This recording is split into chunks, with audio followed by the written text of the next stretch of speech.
अरहन्ताणम् नमो अरहन्ताणम् नमो अरहन्ताणम्। समाधि का चौथा आधार है मैं दुख भोगने के लिए नहीं जन्मा। बहुत महत्वपूर्ण सूत्र है। मैं दुख भोगने के लिए नहीं जन्मा हूं। जब यह पता होता है कि मेरे भीतर असीम आनंद है, भला वह कैसे दुख भोगेगा? जिस व्यक्ति को यह पता नहीं कि मेरे भीतर आनंद है, वह व्यक्ति दुख भोग सकता है। जो व्यक्ति ये मानता है कि जैसी परिस्थिति होती है आदमी को वैसा भुगतना पड़ता है, वैसा बनना पड़ता है, तो कठिनाई है, दुख भुगतना पड़ेगा। उलझन है, उलझना पड़ेगा। समस्या है, भोगना पड़ेगा।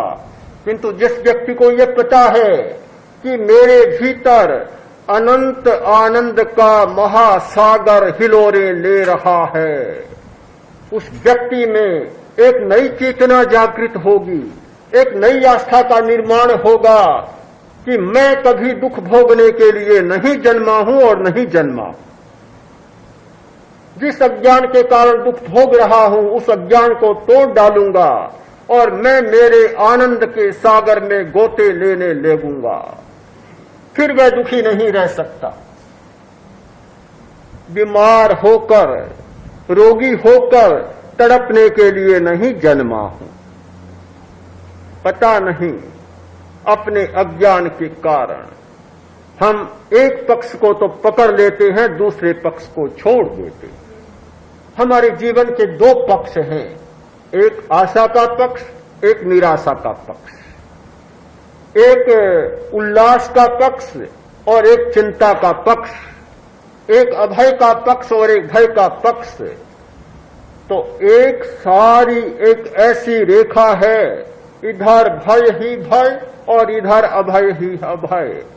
पर न जाने क्या बात है, शुक्ल पक्ष की ओर हमारा ध्यान कम जाता है और कृष्ण पक्ष की ओर सबसे पहले ध्यान चला जाता है। मनुष्य का स्वभाव, सारा कपड़ा साफ सुथरा, एक धब्बा होता है, सबसे पहले ध्यान उसी पर जाता। अच्छा मकान, एक कोई कमी होती है, आते ही सबसे पहले ध्यान उस पर जाता है। मनुष्य की चेतना का कोई ऐसा निर्माण हो गया कि कृष्ण पक्ष पर ध्यान हमारा ज्यादा जाएगा, शुक्ल पक्ष पर कम जाएगा। हम चिंता को बहुत जल्दी पकड़ लेते हैं, निराशा को बहुत जल्दी पकड़ लेते हैं। बहुत जल्दी।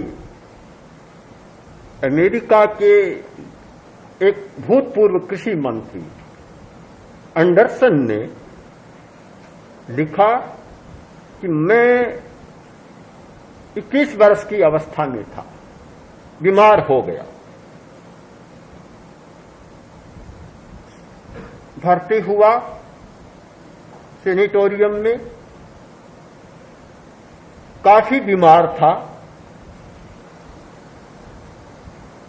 फेफड़े की बीमारी और खतरा पैदा हो गया। डॉक्टरों ने कहा, घर वालों से कहा कि मिलना है तो 5-4 दिन में आ जाओ, फिर पता नहीं क्या होगा। वहां एक बूढ़ा वयस्क आदमी था, मेरे पास आया, आकर बोला, बेटे बहुत छोटे हो अभी, एक बात कहना चाहता हूं। देखो, तुम्हारी बीमारी यदि सीने तक रही तो तुम्हें कोई खतरा नहीं है, और मस्तिष्क तक पहुंच गई तो फिर जी नहीं पाओगे। तुम ख्याल रखो कि तुम्हारी सीने की बीमारी दिमाग तक न पहुंच पाए। लिखा कि इस बात ने मुझे इतना प्रभावित किया और मैंने उस समय से, उस क्षण से अपनी सीने की बीमारी को दिमाग तक नहीं पहुंचने दिया। मैं स्वस्थ हो गया। डॉक्टरों को आशा नहीं थी, उनकी आशा के विपरीत में स्वस्थ हो गया और आज मजे से जी रहा हूं। सचमुच ऐसा होता है? डॉक्टरों ने सर्वे किया, परीक्षण किया कि टीबी के बीमार, जो बीमार अपनी बीमारी को सीने तक ही रखते हैं, वे खतरनाक स्थिति में जाकर भी जी जाते हैं, मरते मरते बच जाते हैं। और वे बीमार जिनकी बीमारी इस फेफड़े की सीमा को लांघकर ऊपर चढ़ गई, दिमाग तक पहुंच गई और दिमाग चिंताओं से भर गया, वे ठीक होते होते भी फिर मर जाते। यह प्रश्न है, हम उज्जवल पक्ष का अनुभव करें, हम अपनी सफेदी का अनुभव करें, शुक्ल का अनुभव करें, अंधकार में न भटके, अंधकार में न जाए। इस सिद्धांत को स्वीकार कर चले कि मैं दुख भोगने के लिए नहीं जन्मा हूं, मैं बीमार होकर रोग की सैया पर तड़पते तड़पते रहने के लिए नहीं जन्मा हूं।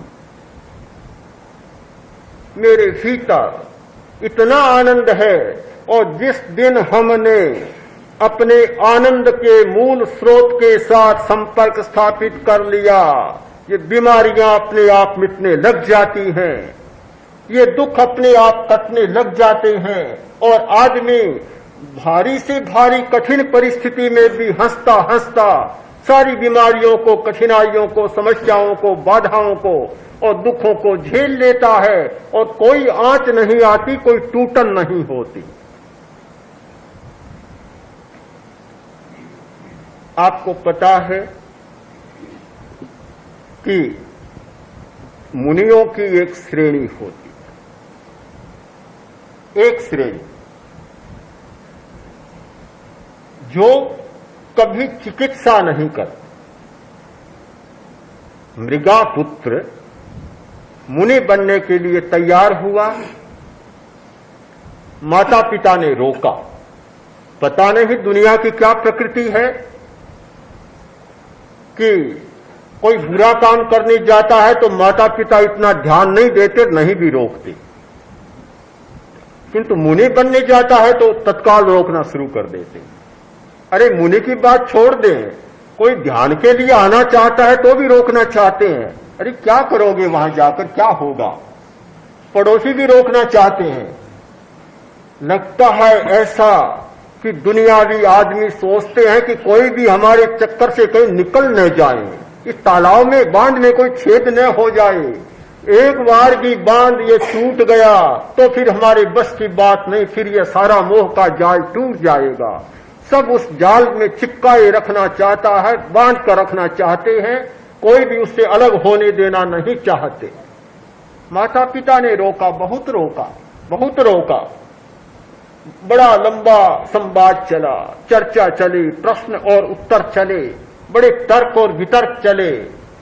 सबकी चर्चा नहीं करूंगा, केवल एक बात पर आपका ध्यान आकर्षित करूंगा। माता पिता ने कहा, पुत्र तुम जानते हो मुनि बनने के बाद चिकित्सा नहीं करानी है, इलाज नहीं कराना है। बीमारी हो गई, बीमारी को भुगतना पड़ेगा। क्या करोगे, क्या करोगे? निश्चिकित्स्य, कोई चिकित्सा नहीं। पता है कितना कठिन काम है। पैर में कांटा लग गया तो कांटा नहीं निकालना, आंख में कोई कंकड़ पड़ गया, कण पड़ गया तो नहीं निकालना, अपने आप निकले तो निकल जाए, न निकले तो पड़ा रहे। ज्वर हो गया, मलेरिया हो गया तो कोई दवा नहीं लेनी है। कोई भी बीमारी हो गई, दवा नहीं लेनी है। कैसा कठिन मार्ग तुम चुन रहे हो राजकुमार, इतने सुकुमार, सोचते नहीं। पुत्र ने कहा, पिता एक हरिण जंगल में बीमार हो जाता है, क्या करता है? कौन दवा देता है? कौन डॉक्टर पहुंचता है? कौन उसकी परवरिश करता है, देखभाल करता है? क्या करता है? बीमार होता है, बैठ जाता है, और जब स्वस्थ होता है तो जंगल में खाने पीने के लिए चल देता है, चल देता है। कौन करता है? जो गति हरिण की होगी वह गति मेरी होगी, मुझे इसका कोई भय नहीं है, कोई भय नहीं है। आपको पता है प्राकृतिक चिकित्सा का विधान क्यों हुआ, आविष्कार कैसे हुआ? प्राकृतिक चिकित्सा का आविष्कार एक हिरणी के कारण हुआ, एक हिरणी के कारण। एक जर्मन व्यक्ति जो जंगल में सोते पर जाता था, पानी का सोता था, प्रवाह उस पर जाता था, उसने देखा कि सोते पर एक हिरणी आती है, लंगड़ाती आती है, लंगड़ाती सोते का पानी पीती है और अपने पैर को उसमें रखती है। एक दिन देखा, 2 दिन देखा, तीसरे दिन देखा कि बिल्कुल स्वस्थ हो गई, बिल्कुल स्वस्थ। तब दिमाग में आया, अरे चिकित्सा तो प्रकृति में भरी पड़ी है, पानी में चिकित्सा है, पानी में बीमारी को मिटाने की क्षमता है, मिट्टी में बीमारी को मिटाने की क्षमता है, हमारे जितने प्राकृतिक तत्व हैं उनमें बीमारी को मिटाने की क्षमता है। ध्यान दिया और प्राकृतिक चिकित्सा की पद्धति का विकास हुआ। मृगापुत्र ने कहा, जैसा हिरण करता है मैं वैसा करूंगा, मेरी मृगचर्या होगी, मैं दीक्षा जरूर लूंगा। जिस व्यक्ति में इतनी आस्था का निर्माण हो गया कि केवल ये प्रकृति के तत्व नहीं किंतु हमारी भीतर में रही हुई अनंत शक्तियां हैं, उनके साथ जिसका संपर्क हो गया उसे दवा लेने की जरूरत नहीं होती। दवा लेना मनुष्य की दुर्बलता है, मानता हूं दुर्बलता है।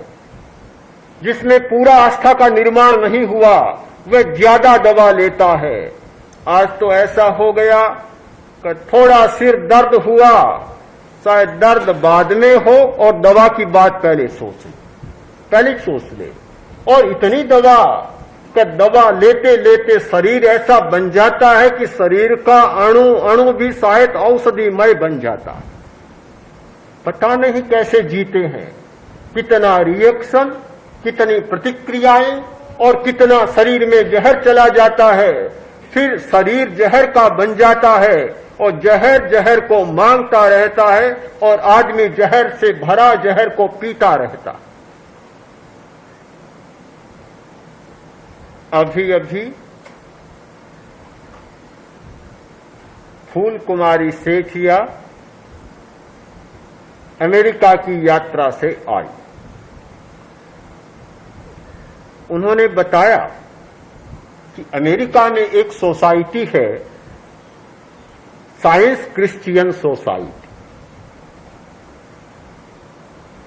उसके 50 चर्च हैं, हजारों फॉलोवर्स हैं, हजारों। किंतु उनका एक नियम है कि कोई भी आदमी दवा नहीं ले सकता। उस सोसाइटी का सदस्य, उस चर्च का अनुयायी कोई दवा नहीं ले सकता। चाहे हड्डी टूट जाए, चाहे बुखार आ जाए, चाहे टीबी हो जाए, चाहे कुछ भी बीमारी हो जाए, दवा कोई नहीं ले सकता। ये घटना सुनी तो मुझे तत्काल मुनि की उस श्रेणी की याद आ गई जो श्रेणी निश्चिकित्सा होती है, चिकित्सा का प्रयोग नहीं करती।